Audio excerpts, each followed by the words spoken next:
Hello भाई लोग, मैं हूँ फैक्ट भाई और मुझे ये बताओ कि इसे देखकर आपको क्या लग रहा है? बच्चों का खिलौना, राइट? लेकिन ये खिलौना नहीं, असली एयरक्राफ्ट है जिसको बनाने की वजह बस जिद थी। किंतु किसकी और आखिर क्यों बनाया गया खिलौने माफिक दिखने वाला ये एयरक्राफ्ट? ये जानने से पहले क्या आपने कभी किसी परियों की कहानी जैसा छोटा हवाई जहाज बनते देखा या सुना है? नहीं ना।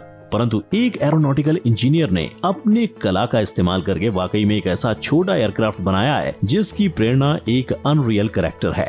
तो क्या ये एयरक्राफ्ट खिलौना है और क्या वो उड़ता है? इन सवालों के जवाब के लिए मेरे बेताब लोगों, अपने सवालों की रफ्तार को थोड़ा कम कर लो और मुझे जरा ये बताओ कि क्या आपने कभी सुना है कि मात्र 75,000 रुपए और कुछ 1500 घंटे की मेहनत के बाद दुनिया का सबसे छोटा उड़ने वाला एयरक्राफ्ट, ऐसा एयरक्राफ्ट बनाया जा सकता है जिसे बंदा चाहे तो अपनी पार्किंग में पार्क कर सकता है। आई नो इन एयरक्राफ्ट को जानने की बेताबी में घिरा है आपका मन। तो चलो लेट्स बिगिन और video title smallest aircraft in the world. Number 1, M02J।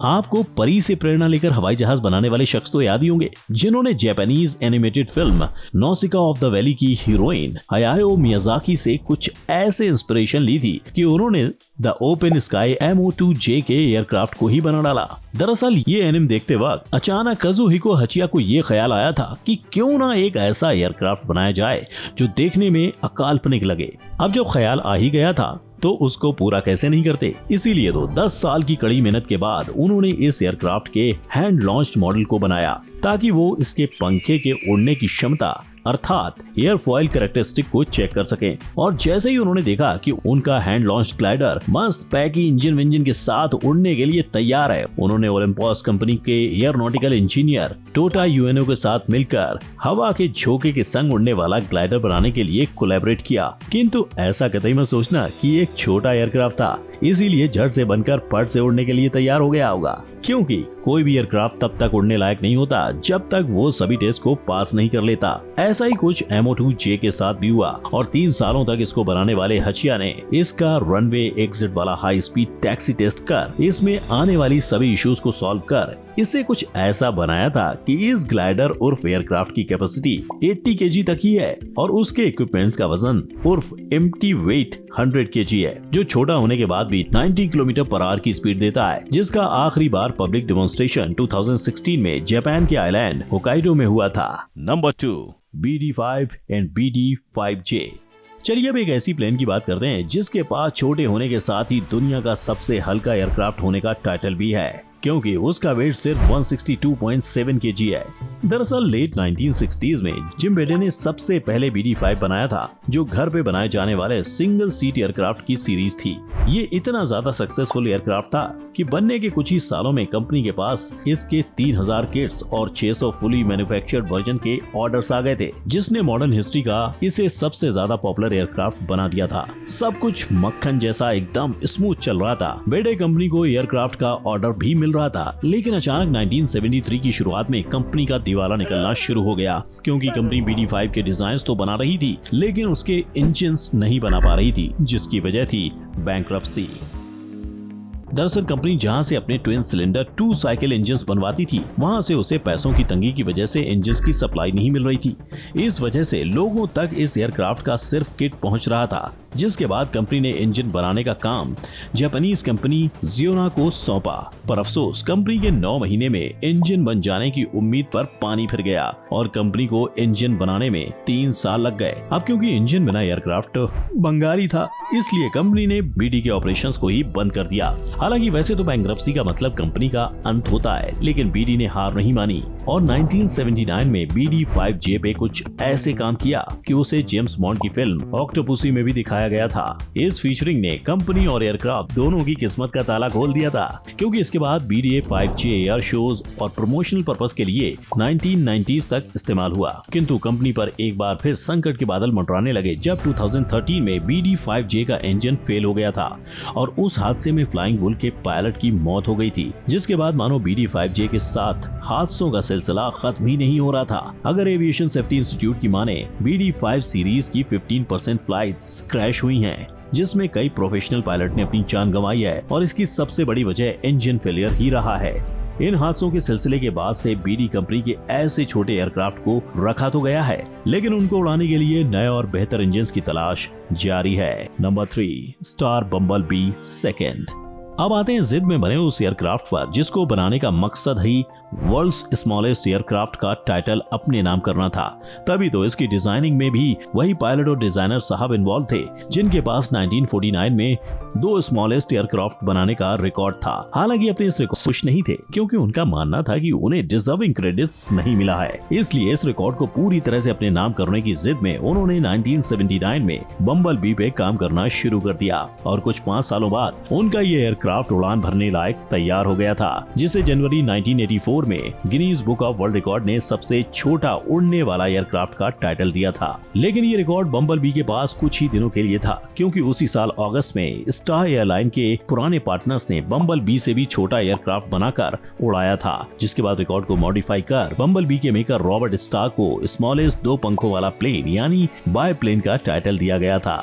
अपने पार्टनर की वजह से मिली ये हार स्टार को हजम नहीं हुई, इसीलिए टाइटल को पूरी तरह से अपने नाम करने के लिए स्टार ने दोबारा मेहनत की और 1988 में बम्बल बी सेकेंड को बनाकर अपने ही बायप्लेन के रिकॉर्ड को तोड़ दिया। इस नए और जिद में बने बम्बल बी सेकेंड का एम्प्टी वेट 180 केजी था और maximum take off weight 260 KG था। लेकिन अफसोस इतनी मेहनत के बाद भी वो दुर्घटनाग्रस्त होकर पूरी तरह से डिस्ट्रॉय हो गया था क्योंकि शायद रिकॉर्ड के जोश में रॉबर्ट स्टार ने उसके इंजन पर ध्यान नहीं दिया और एज अ रिजल्ट उसका इंजन 400 फीट की हाइट पर फेल हो गया था। इस एक्सीडेंट में बम्बल बी सेकेंड भी पूरा डिस्ट्रॉय हो गया था और स्टार भी बुरी तरह जख्मी हो गए थे। इसलिए एक और एयरक्राफ्ट और उसमें बैठने वाले अगले पायलट को बचाने के लिए बम्बल बी फर्स्ट को पाइमा एयर एंड स्पेस म्यूजियम में पब्लिक डिस्प्ले के लिए रखा गया ताकि दुनिया सबसे छोटा बायप्लेन भी देख सके और फिर से उसका मेकर जिद में आके एक और एयरक्राफ्ट न बना डाले। Number 4, mosquito XC। किसी अम्यूजमेंट पार्क का राइड लग रहा है ना ये, पर लेट मी टेल यू ये कोई राइड नहीं है बल्कि एक असली जीता जागता छोटा हेलीकॉप्टर है जिसे आसमान में उड़ता देख लोग धोखा खा जाते हैं। दरअसल इस हेलीकॉप्टर को कनाडा की एविएशन कंपनी इनोवेटर टेक्नोलॉजीज ने घर बैठे ही बना दिया था। इसलिए वो चाहते थे कि जो भी इसे खरीदे वो भी इसे अपने घर में ही बना सके और लोगों की इसी सुविधा का ध्यान रखते हुए इनोवेटर टेक्नोलॉजीज ने मॉस्किटो XC बनाया जो कंपनी के पुराने हेलीकॉप्टर मॉस्किटो एयर का अपग्रेडेड वर्जन था, जिसे अपडेट करने का रीजन ये था कि हेलीकॉप्टर का पुराना मॉडल काफी पुराना था जो यूएस एक्सपेरिमेंटल एमेच्योर बिल्ट और यूरोपियन माइक्रोलाइट एयरक्राफ्ट के रूल्स में फिट नहीं होता था। इसलिए इसके नए वर्जन मॉस्किटो XC को ऐसे बनाया गया कि वो रूल्स में भी फिट हो सके और पुराने वाले से क्वालिटी और सेफ्टी दोनों में बेहतर हो। तभी तो अपडेट होकर बने 2 सिलेंडर वाले मॉस्किटो XC का ग्रॉस वेट 276 केजी था और इसका एम्प्टी वेट 135 केजी था, जिसमें वो मैक्सिमम पायलट का लोड 108 केजी तक झेल सकता है। इसे खरीदने वाले को हेलीकॉप्टर अलग अलग किट में खरीदना होता है जिसमें हर किट के साथ असेंबली मैनुअल, सभी पार्ट्स और उसकी इंस्टॉलेशन ड्राइंग्स परचेजर्स को दी जाती हैं ताकि वो भी इसे घर में बनाने की खुशी महसूस कर सके। Number 5, cry cry. आपको 75,000 रुपए में बनने वाला एयरक्राफ्ट तो याद ही होगा जिसे एयरक्राफ्ट डिजाइनर ने ऐसे ही बैठे बैठे बस ये सोचकर बनाया था कि क्यों ना कम पैसे में छोटा 2 इंजन वाला एयरक्राफ्ट बनाया जाए। आई नो ये सुनने में मजाक लग रहा है, लेकिन ये मजाक सच में तब बदला जब एयरक्राफ्ट डिजाइनर मिशेल कोलंबन ने अपने इस इम्पॉसिबल से एयरक्राफ्ट पे 1971 में काम करना शुरू किया और लगभग 1500 घंटे का टाइम इन्वेस्ट करते हुए इस एयरक्राफ्ट को बनाकर तैयार कर दिया। वैसे आपकी जानकारी के लिए 1500 घंटे मतलब 2 महीने, सही सुन रहे हैं आप। सिर्फ 2 महीने में मिशेल ने एक होम बिल्ड किट के साथ स्मॉलेस्ट एयरक्राफ्ट क्री बनाया जिसका नाम उन्होंने अपनी बेटी के निक नेम पर रखा। ये एयरक्राफ्ट एल्यूमिनियम से बना था जिसके अंदर का कॉकपिट बंद और कवर्ड था और इसमें 2 इंजन्स थे और ये पूरी तरह से एरोबेटिक परफॉर्म कर सकता था। इतना ही नहीं, इन सभी चीजों के होते हुए भी इसे बनाना और इसकी पार्किंग करना दोनों आसान था क्योंकि एक तो बनाने के लिए किट होती थी, साथ ही इसका साइज भी छोटा था जिसकी वजह से यूजर इसे अपने घर के गार्डन से लेकर गैराज तक कहीं भी पार्क कर सकता था। इसकी एक वजह ये भी थी कि इस एयरक्राफ्ट का एम्प्टी वेट सिर्फ 78 केजी था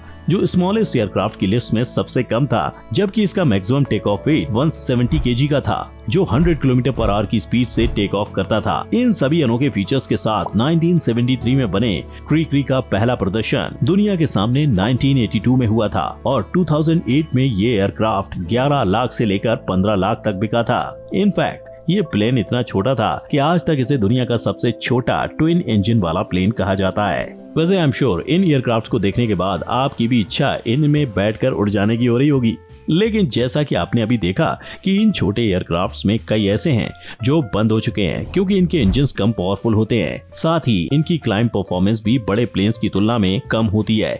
लेकिन उड़ने वाला शख्स इस बात को भूल जाता है और कैपेसिटी से ज्यादा इन्हें उड़ाने लगता है। इसीलिए तो इनमें से कुछ एयरक्राफ्ट एक्सीडेंट का शिकार हुए थे क्योंकि उनके पास बैकअप के लिए एक्स्ट्रा इंजन्स नहीं थे। अब बनाने वालों ने तो इन प्लेन्स को पर्सनल यूज के लिए बनाया था, लेकिन 4 पैसे ज्यादा किसे नहीं पसंद, बस इसीलिए उन्होंने अपने इन एयरक्राफ्ट्स को बेचना शुरू कर दिया था। पर आपको नहीं लगता ऐसे एक्सपेरिमेंटल एयरक्राफ्ट्स को सिर्फ प्रोफेशनल्स को ही उड़ाना चाहिए ताकि जान को जोखिम कम हो? अपने विचार हमें कमेंट में जरूर बताइए। और इसके साथ ही अगर इन एयरक्राफ्ट्स ने आपको भी इनके अंदर बैठ उड़ान भरने का लालच दिया हो तो वीडियो को लाइक, शेयर और चैनल को सब्सक्राइब करना मत भूलना।